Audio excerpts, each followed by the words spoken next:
আমন্ত্রণ জানাই কুষ্টিয়া বার্তার নিউজ রুমে। আমি মাসুদ রানা। 2026 সালের উচ্চ মাধ্যমিক সার্টিফিকেট এইচএসসি ও সমমানের পরীক্ষা আজ 2 জুলাই 2026 বৃহস্পতিবার থেকে সারা দেশে একযোগে অভিন্ন প্রশ্নপত্রে শুরু হয়েছে। প্রথম দিন সকাল 10টা থেকে দুপুর 1টা পর্যন্ত 9টি সাধারণ শিক্ষা বোর্ডের অধীনে বাংলা প্রথম পত্র পরীক্ষা অনুষ্ঠিত হচ্ছে। শিক্ষা মন্ত্রণালয় জানিয়েছে, এবারের পরীক্ষায় দেশের 11টি শিক্ষা বোর্ডের অধীনে মোট 2697টি কেন্দ্রে 12,70,583 জন পরীক্ষার্থী অংশ নিচ্ছেন। এর মধ্যে 9টি সাধারণ শিক্ষা বোর্ডে পরীক্ষার্থীর সংখ্যা 10,62,714 জন। পরিসংখ্যান অনুযায়ী এবারও ছাত্রদের চেয়ে ছাত্রীর সংখ্যা 26,000-এরও বেশি। আর 2টি শিক্ষা বোর্ড, একটি মাদ্রাসা শিক্ষা বোর্ড, একটি কারিগরি শিক্ষা বোর্ড। এবারের এইচএসসি পরীক্ষার সবচেয়ে বড় বিশেষত্ব হল, এবারই প্রথম দেশের 9টি সাধারণ শিক্ষা বোর্ডে সম্পূর্ণ অভিন্ন প্রশ্নপত্রে পরীক্ষা অনুষ্ঠিত হচ্ছে। এছাড়া পরীক্ষা সুষ্ঠু ও নকলমুক্ত রাখতে কেন্দ্রগুলোতে বসানো হয়েছে সিসিটিভি ক্যামেরা, যা শিক্ষা মন্ত্রণালয়ের কেন্দ্রীয় সেল থেকে সরাসরি পর্যবেক্ষণ করা হচ্ছে। কেন্দ্রে দায়িত্বরত পুলিশ কর্মকর্তাদের গায়েও রয়েছে বডি ওর্ন ক্যামেরা।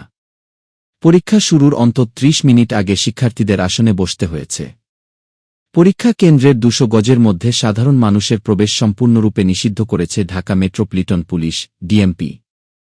কুষ্টিয়া শহর জুড়ে নিরাপত্তার জন্য স্থাপন করা 64টি সিসি ক্লোজড সার্কিট ক্যামেরার একটিও বর্তমানে সচল নেই। শহরের গুরুত্বপূর্ণ মোড়, সড়ক ও জনসমাগমস্থলগুলোতে আইনশৃঙ্খলা পরিস্থিতি নিয়ন্ত্রণে রাখতে এবং অপরাধীদের নজরদারিতে রাখতে এই ক্যামেরাগুলো বসানো হয়েছিল। শতভাগ অচল শহরের প্রধান মোড় ও জনাকীর্ণ এলাকাগুলোর সমস্ত ক্যামেরাই এখন পুরোপুরি বিকল। সিসিটিভি নেটওয়ার্ক অচল থাকায় অপরাধী শনাক্তকরণ কঠিন হয়ে পড়েছে এবং পুরো কুষ্টিয়া শহর অপরাধের ঝুঁকিতে রয়েছে। গণমাধ্যমের প্রতিবেদন অনুযায়ী, এই নজরদারি ক্যামেরাগুলো প্রায় 1 বছর বা তারও বেশি সময় ধরে অকেজো অবস্থায় পড়ে আছে। যেসব এলাকার ক্যামেরা নিষ্ক্রিয়, শহরের কেন্দ্রস্থল এবং প্রধান সড়কগুলোর গুরুত্বপূর্ণ সংযোগস্থলগুলোতে ক্যামেরাগুলো স্থাপন করা হয়েছিল, যার মধ্যে রয়েছে মজমপুর গেট মোড়, এনএস রোড, শহরের মূল বাণিজ্যিক এলাকা, বড় বাজার এবং থানার মোড় এলাকা, চৌরহাস মোড় ও বাস টার্মিনাল সংলগ্ন এলাকা। স্থানীয় বাসিন্দা ও সচেতন মহল দ্রুত এই ক্লোজ সার্কিট ক্যামেরাগুলো সংস্কার অথবা নতুন ক্যামেরা প্রতিস্থাপনের মাধ্যমে কুষ্টিয়া শহরের নিরাপত্তা জোরদার করার জন্য প্রশাসনের প্রতি জোর দাবি জানিয়ে আসছেন। আমি দাঁড়িয়ে আছি কুষ্টিয়া জেলার মজমপুর এলাকা। এখানে একটা মূল টার্নিং পয়েন্ট। এখানে বিভিন্ন গাড়ি মোড় নেয়, এখানে থামে অনেকগুলো অটো, এখানে যাত্রী আছে, এখানে যাত্রী ছাউনি আছে, ট্রাফিক পুলিশ আছে। এই জায়গায় যে আমাদের সিসি ক্যামেরাগুলো ছিল সেইগুলো সব নষ্ট হয়ে গেছে। নষ্ট হয়ে যাওয়ার কারণে যে আইন শৃঙ্খলা এটার অবনতি ঘটছে, কারণ এখানে কিছু দেখতে পারছে না আইসিটির মাধ্যমে। অ্যাজ এ রেজাল্ট অনেক ছিনতাই বা অপ্রীতিকর ঘটনা ঘটছে, কারণ এখান থেকে যাত্রীরা যখনই নামে তখনই দেখা যাচ্ছে তার মোবাইল বা ব্যাগ ট্যাগ চুরি হচ্ছে। আবার যাত্রী ছাউনিতে যদি বসে, এখানে কোনো ক্যামেরা নাই, এখানেও তারা নিরাপত্তাহীনতায় ভুগছে। তো আমি মনে করি যে বর্তমান সরকার যদি আমাদের কুষ্টিয়া জেলার প্রত্যেকটা শহরের মেন টার্নিংয়ে, মেন পয়েন্টে যদি সিসি ক্যামেরাগুলো আবার মেরামত করে এবং সংযোজন করে, তাহলে কুষ্টিয়ার আইন শৃঙ্খলা এবং নিরাপত্তা জোরদার হবে বলে আশা করছি।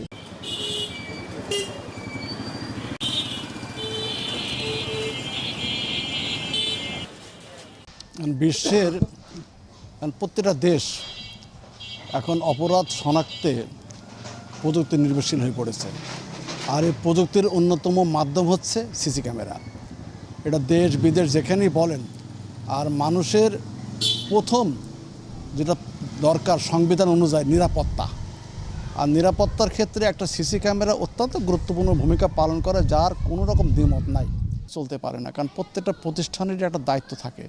সে দায়িত্বের মধ্যে হলো মানুষের জনসেবার অন্যতম সেবাই হচ্ছে আপনার সিসি ক্যামেরা দিয়ে পৌরসভা যে সময় উপযোগী যে সিদ্ধান্তটা নিয়েছিল, এটা তো আমাদের অতি দ্রুত স্থাপন করা খুব জরুরি হয়ে পড়েছে। নাহলে তো আগামী দিনে আরও ভয়াবহ সন্ত্রাসের কবলে পড়তে পারে, মানুষ ছিনতার কবলে পড়তে পারে, যানবাহনের নিরাপত্তাহীনতায় ভুগছে, তারা জটিলতায় পড়তে পারে। সিসি ক্যামেরা আপনার এখানে কুষ্টিয়া শহরে বিশেষ মদমপুর গেটে এই সাইডে দীর্ঘদিন ধরেই নাই, আপনার সংযোগ বিচ্ছিন্ন আছে। তাই মোটামুটি সিসি ক্যামেরা দিলে পারে আমাদের অনেক সুবিধা হয়। আমরা এখানে অনেক সময় দোকানদারি করি, অনেক আমাদের কাস্টমারের মোটরসাইকেলগুলো রাখে, যেগুলো অনেক সময় ধরেন চুরি হয়ে যায়, মালপত্র চুরি হয়ে যায়, সেগুলোর কোনো সমাধান হয় না। আর সিসি ক্যামেরা থাকলে আমাদের নিরাপত্তার ক্ষেত্রে একটা বিশাল ভূমিকা পালন করে, কথা বুঝেছেন। তারপরে চুরি ডাকাতি, জেলা বিভিন্ন পুলিশের ধরনের তথ্য চুরি অনুযায়ী ডাকাতি, ছাত্র সন্ত্রাস, জনতার গণঅভ্যুত্থানের সময় সন্ত্রাস, শহরের বিরোধী বিভিন্ন দলের স্থানে ক্ষেত্রেও থাকা ক্যামেরাগুলোর কাজ করে। বেশিরভাগই ভাঙচুর ও ভিডিও ক্ষতিগ্রস্ত ফুটেজগুলো করা হয়। দেখা যায়। অনেক এমনকি অনেক মোড় থেকে কোনো কিছু ক্যামেরা না থাকলেও পুরোপুরি অন্তত গায়েব বা চুরি ভিডিও হয়ে ফুটেজগুলো গেছে। থাকা যায়, সেখানে শনাক্ত ক্যামেরাগুলো করা যায়। মেরামত বা বিভিন্ন নতুন ধরনের করে পুরো সন্ত্রাস, ব্যবস্থাটি দুর্নীতি, সচল করার চুরি, জন্য ডাকাতি এখন এগুলো পর্যন্ত প্রয়োজনীয় সরকারি ফান্ড বা আর্থিক বরাদ্দ মেলেনি। ক্যামেরাগুলো অচল থাকায় শহরে চুরি, ছিনতাই ও অন্যান্য অপরাধমূলক কর্মকাণ্ডের ঘটনা বৃদ্ধি পাচ্ছে, যা স্থানীয় বাসিন্দাদের ও ব্যবসায়ীদের মধ্যে চরম নিরাপত্তাহীনতা তৈরি করেছে। প্রশাসনের পক্ষ থেকে দ্রুত এই ক্যামেরাগুলো মেরামত বা নতুন করে সচল করার উদ্যোগ না নিলে শহরের সার্বিক নিরাপত্তা ব্যবস্থা আরও ভেঙে পড়ার আশঙ্কা করছেন সংশ্লিষ্টরা। কুষ্টিয়ার খোকসা উপজেলার বেতবাড়িয়া ইউনিয়নের বনগ্রাম খেয়াঘাট সংলগ্ন গড়াই নদী থেকে এক অজ্ঞাত পুরুষের মরদেহ উদ্ধার করেছে পুলিশ। 2026 সালের 1 জুলাই বুধবার সকাল আনুমানিক 9টার দিকে স্থানীয় বাসিন্দারা নদীর পানিতে মরদেহটি ভাসতে দেখে পুলিশকে খবর দেন।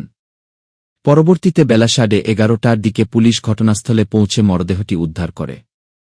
উদ্ধার হওয়া ব্যক্তির পরনে একটি কফি রঙের হাফহাতা শার্ট ছিল।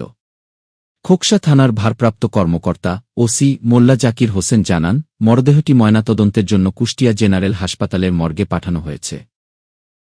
এই ছিল আজকের সর্বশেষ সংবাদ। কুষ্টিয়া বার্তা নিউজের সাথে যুক্ত থাকার জন্য ধন্যবাদ।